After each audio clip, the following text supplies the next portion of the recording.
Alright, so first things first, these are clips of the game I ripped from YouTube because I don't have friends to help me record footage, and playing this game alone is a quick way to make you wish you actually had them. Lately, we've been seeing something in gaming, something that people have sort of been hoping for, in all honesty, because in the last few years, the 8th gen consoles in particular, games have more or less been nothing but realistic FPS shooters outside of like Fortnite and Overwatch. Games have more or less been pushing graphics over everything else, and it's a huge factor to why video games in the last few years hasn't been enticing as they were just a decade ago. Not to say there isn't any good games that have used this format, but it's becoming oversaturated, and other than Minecraft and a few indie games, we haven't seen anything take over the internet by storm in recent history other than like 3 games. Fortnite, Fall Guys, and now Among Us. Among Us is a social deduction genre of video game that, in theory, throws 10 friends onto a ship with tasks to finish around it. But here's your issue. There's an imposter among the ship with a goal to kill everybody on board, or set off one of the 2 disasters on the ship. However you do it is entirely up to you. Once a body is reported or a crewmate decides to call an emergency meeting, everybody gets a chance to vote on who they think the imposter is, and if this person receives enough votes, they're thrown off the ship. Personally, I try to lie as little as possible because my lying voice is clearer than fucking glass, and I just sabotage everything as often as possible and try and take somebody out while they go to run to fix it, creating an alibi for myself so I'm not technically lying. This is the first game that I can recall that has done this since like Town of Salem, and honestly, I would love to see more games like this in the future. Just please don't oversaturate it like you did with Battle Royale games. The game honestly gets super stressful at points too, even for the crewmates, because voting off the wrong people can be a quick way to kill each other off while the imposter watches, which is so goddamn satisfying to watch as the imposter. And looking at the Steam charts, it's clear that this game's in right now, and almost literally overnight took over the entire internet by storm, with just about 300,000 daily users, which is a pretty huge number for a game created with only 3 people. It's also reached the top on streaming services, passing Warzone and Fall Guys, also Fortnite. How long it's gonna stay there is kind of up in the air, considering Twitch and YouTube streaming like to move on every few months or so. As of right now, there is no denying its popularity. With this dev team only having 3 people, however, there is definitely issues. Updates will take much longer to roll out, especially after what one of the devs have brought up recently, saying they have to completely rework the entire game in order to update it easier and more efficiently. But once this is done, which I'm pretty sure it is because there's also now a beta version to try for yourself, we should be seeing tons of balancing fixes, updated UI, and better running servers, which brings me to the biggest issue the game has had since its big fucking bang on the internet. So it's no secret games this size don't have 2 stable servers. I mean, why would they? This game only had a few hundred active users before it got as big as it is. So the servers were designed with that in mind. Now that the number of players has increased by, you know, 500,000, there's gonna be a lot of work needed to get the servers where they need to be. And personally, I'd rather see this fixed before we get any sort of huge update anywhere else, because this should be the main priority. But after this gets taken care of, what next? Well, one of the devs has come out and stated what we should expect in the first batch of updates to the game, including a friend system, which I assume is going to have Steam integration. We'll also see a new map coming to the game alongside colorblind support, and thank God, because some of these tasks are real annoying shit when some of the colors to me don't exist. So right now there are only 3 maps, but for now we're just going to talk about the Skeld. Skeld is the original map, so it's much more simple than the other 2 in the game. The cafeteria is the center of the map essentially, and the emergency meeting button is placed there. Below that is the storage room, which branches off into 2 directions. To your right you have the communications, shields, navigation, O2, and weapons. All these rooms have vents. Vents are used by the imposter to hide after a kill, or as a method of quick movement around the map to make sure you're nowhere near the body when it's discovered. Just don't come in and out of vents when somebody's watching the cameras or someone's nearby, because that's a guaranteed way to lose as an imposter. Some rooms don't even have vents, and only some vents work with other vents. To the left of storage is electrical, reactor, and the security room. This room is where the cameras are located, and players can keep an eye on a location of other players to have context clues when a discussion is brought up. Electrical, security, and the med bay all have vents that work together, letting you move between the 3 rooms quickly. I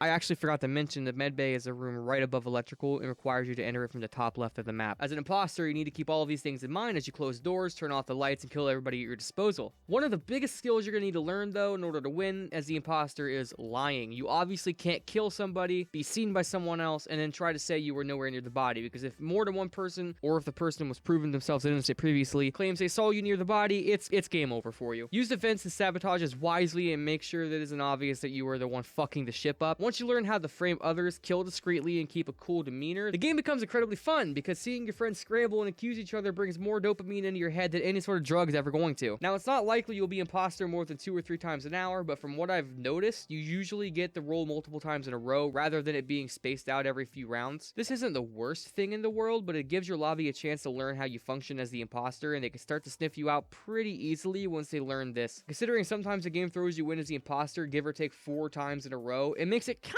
hard sometimes to pull it off, which really really needs to be tweaked in the future. One of the other biggest issues that I've come across is the toxicity that random lobbies can bring, whether it's people throwing the game by being in a call and looking at who the imposter is, or people that constantly spam the emergency meeting to prevent the game from going on. Even friend groups can do this, like a certain somebody that calls a meeting to tell me about his perfect card swipe. I'm still pissed about that, you son of a bitch. The toxicity can either be somebody just trolling or somebody dropping some really vulgar words and phrases for the sake of doing it. I'm aware that the devs can't exactly just stop this from happening, but they do need to put in a report system or something, at the very least. I also haven't mentioned yet that the price of the game is only $5 and it's free on mobile, which is also cross-platform with PC. You can play with anybody. This makes it so fucking accessible to almost anybody, and that's a huge reason to why it blew up, because it was a super cheap entry point. Personally, I would like to support this team as much as possible because of how dedicated they are to this game. It's nice to see small companies make it to the top like this because they don't have all that corporate bullshit blinding them from their actual audience. So getting to the final section of this video, should you check it out? Hell yes, you absolutely should. It's free on mobile if PC isn't your thing, and even if it is, $5 is super cheap on Steam, and I guarantee that you'll get your money's worth out of it. Me and a group of about 7 people play it every other night, and it takes almost a good 4 hours out of that night because we literally can't stop playing. I think that in all honesty, we'll see this game pull off what Fortnite did back in 2017, and hopefully, just hopefully, we see originality in the future, because I really don't want to see 60 different games that try and do the exact same thing Among Us did. I'm tired of that. Bring new ideas to the table. It's time for new genres. So go pick this game up, support the devs, play the 3 maps that they offer, find some friends and ruin your relationships with them, because like I said, this game can bring out the worst in some people. Anyways, that's all I have for you guys today. I'm going to go ahead and end it here. Thank you guys for watching. Subscribe if you want, and I'm going to see you next time. Peace.